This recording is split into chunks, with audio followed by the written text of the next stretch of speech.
one of the things that we've been trying to figure out is how can we bolster retirement security? What steps can the federal government take? A couple of just quick ideas I'll throw out to you, and then what I'd rather do is just listen to you, and then I'll give specifics if you have questions.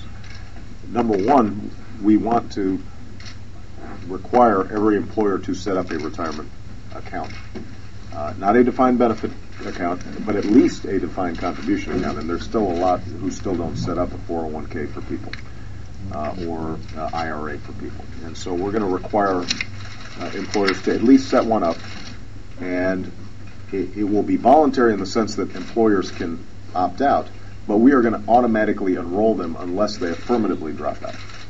And the reason that's so important is it turns out that if it's completely voluntary and you don't automatically enroll them, only about 25% of people participate.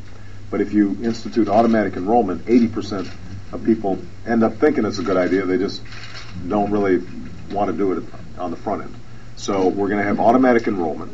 We're going to expand the credit, a matching credit from the federal government, so that even low-income workers, people who are making less than $70,000 a year, we're going to match up to $1,000 what they're contributing to their own pension plan to give them a little incentive to get started. And we're going to make it much simpler for people to not only enroll in these plans but also roll them over so that if they lose their job, they go to another employer or they become self-employed, that they're able to maintain the plan that they've set up. So that's point number one. The second point that we want to focus on is our bankruptcy laws, because you're seeing a lot of companies use the bankruptcy laws to shed their pension obligations to their workers. And my attitude is, if you have made a deal with your worker, if they've bargained for it, they've given up presumably wages to get that benefit, then that's a promise that has to be kept. And we shouldn't have the federal government helping companies shed those obligations.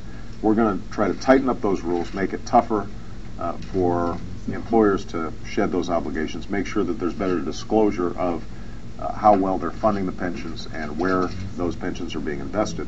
And one provision that I think is important just to send a signal of a change in how we do business, we're not going to allow CEOs to get bonuses or golden parachutes if they're in bankruptcy court and they're arguing that they're shedding people's pensions. That's just not fair.